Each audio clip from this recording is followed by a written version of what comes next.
어떠세요? 몇 년간 수많은 유튜브 동영상을 봐도 수동소득 300만 원을 못 만드는 분들이 많으신 것 같습니다. 이게 생각보다 쉽지는 않아요. 왜냐하면 필수로 들어가는 자기 자본과 시간이 필요하기 때문입니다.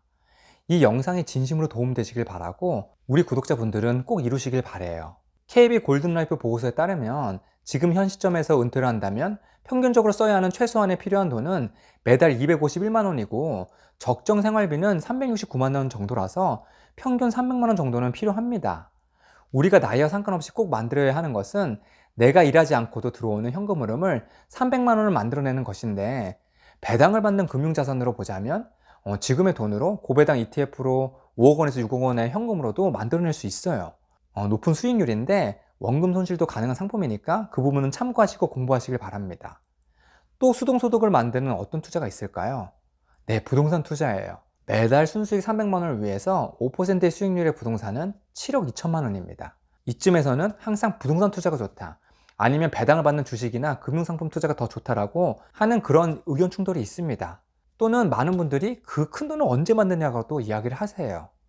지금 300만 원의 수동소득을 부동산이든 주식 배당이든 이미 어느 쪽에서나 받고 계신 분들이시라면 사실 무의미한 논쟁인데, 우리 구독자분들은 어떠한 것이든지 본인이 잘하시고 본인의 결에 맞는 것으로 일단 수동소득을 만드시고 그 이후에 부동산이 좋다, 금융자산이 좋다 꼼꼼히 따져보시면 어떨까 합니다. 자, 어쨌든 다시 돌아와서 6억 원의 현금을 만들어서 순수익 6%의 배당을 받는 금융자산을 투자를 하거나 7억 2천만 원의 돈으로 순수익 5%의 수익률의 부동산을 취득하면 매달 300만 원의 수동소득을 만들어낼 수 있다는 말인데, 그러면 또 어떤 분들은 이렇게 이야기하고 싶을 것 같아요.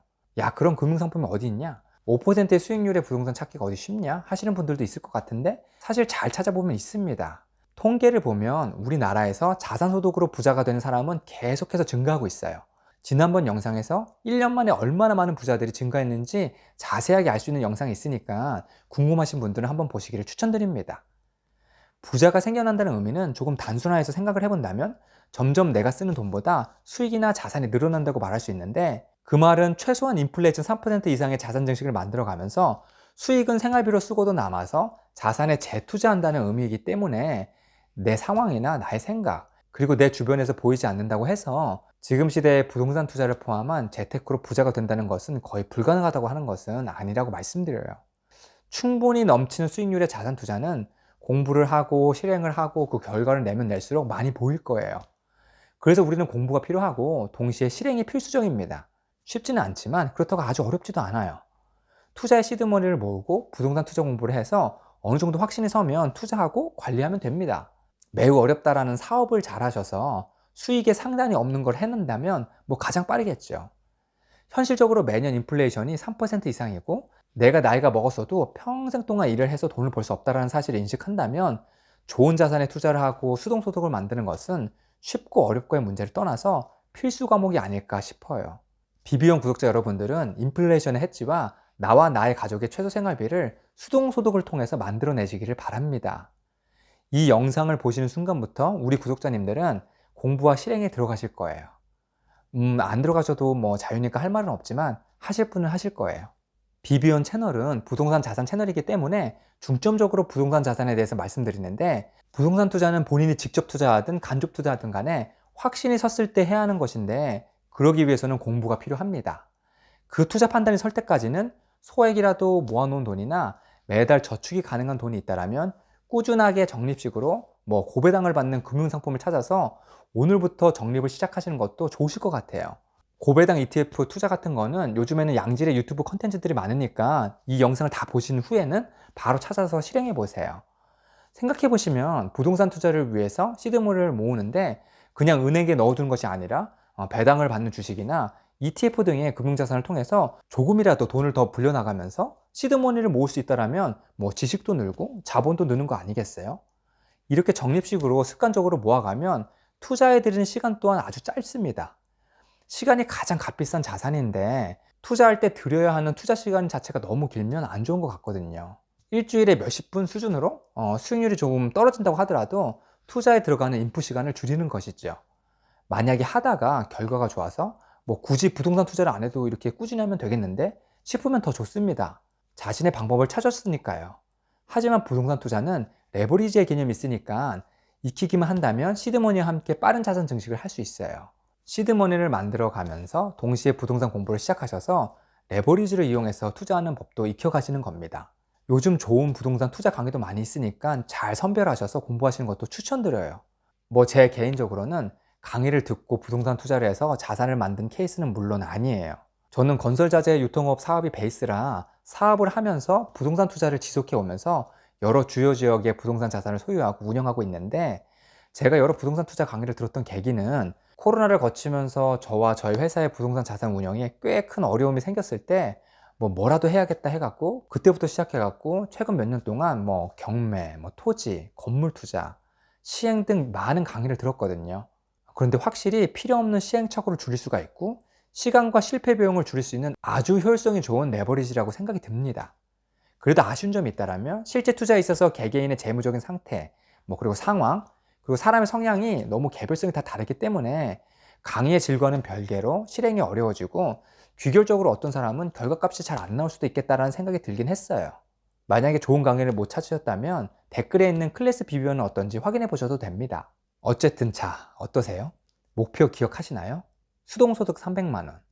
내가 일하지 않아도 매달 300만 원이 들어오기 시작하면 여유가 생기고 선순환으로 의욕도 생기고 그 이상의 소득이 나면 부자의 길로 들어서게 됩니다. 그럼 한 걸음 더 나아가 볼게요. 부동산 자산의 측면에서 제 개인적인 경험을 빗대어 보면 작은 사업을 할 때에도 예를 들어 그것이 유통사업이든 자영업이든 간에 상관없이 몇억, 몇십억에서 100억까지의 자산 상승은 부동산을 통한 자산 증식이 아주 보편적인 방법인데 이런 겁니다. 만약에 내가 자영업을 하고 있는데 부동산의 지식과 금융을 배워서 임대가 아닌 자가로 건물을 샀다. 그런데 시간이 지나서 그 건물의 가격이 몇억, 몇십억씩 많이 올랐다. 또는 내가 유통업이나 제조업을 하는데 토지 공부를 해서 임대가 아닌 자가로 창고나 공장을 사거나 지었다. 꾸준히 사업을 하고 있는데 주변이 발전돼서 공장 창고 부지가 엄청 올랐다. 이런 사례들은 아주 일반적이고 저도 그 중에 한 명으로 일부 자산을 그렇게 증식했습니다. 부동산 자산과 금융 자산의 가장 큰 차이는 본질적으로 유틸리티, 그러니까 부동산은 그 공간을 쓸 수가 있어서 본인이 적극적으로 콘텐츠를 넣어서 가치를 상승시킬 수 있는 차이가 있는데, 금융상품은 그렇게 쓸 수는 없는 그런 차이가 있어요. 물론 뭔가의 개발 행위를 하거나 내 사업을 위해서 실사용을 하는 것들은 노력과 전문 지식이 들어가는 부분이기 때문에 100% 수동소득이라고 볼 수는 없어서 좀 애매한 부분이 있어요. 그와 비교를 해서 제 주위에 규모가 좀 큰 사업을 하시거나 금융권에 있는 분들을 보면 금융투자로 자산 증식을 잘 하시는데 예를 들어서 펀딩을 만들고 기업의 가치를 매기고 회사를 매입하고 개선하고 또 매각하는 또 다른 레벨의 세계도 있는데, 이러한 분들은 굳이 실물자산인 집을 자가로 사거나 부동산에 투자를 하지 않고 그 에쿼티로 투자를 해서 투자 대비 수십 배, 수백 배의 높은 수익을 냅니다. 당연히 금융의 전문성을 가지고 업으로 활동하시는 분이기 때문에 이것도 역시 아까 부동산 투자와 같이 100% 수동소득이라고 볼 수는 없어요. 어쨌든 다시 돌아와서 이야기를 하자면 부동산으로 망했다, 주식과 금융투자로 망했다라는 분들도 많이 계시겠지만 그것은 제가 생각하기에 이렇습니다. 가장 큰 틀에서 내가 어떻게 할 수 없는 수많은 변수들, 그러니까 전쟁이나 금융위기나 코로나나 금리 상승이나 하는 것들이에요.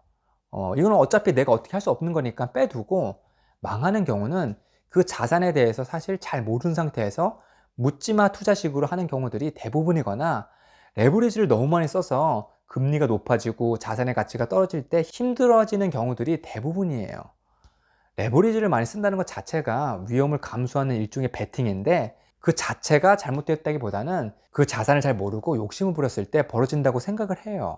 그러니까 자기가 뭘 하는지 잘 모르고 욕심을 부렸을 때 문제가 발생하는 것 같아요.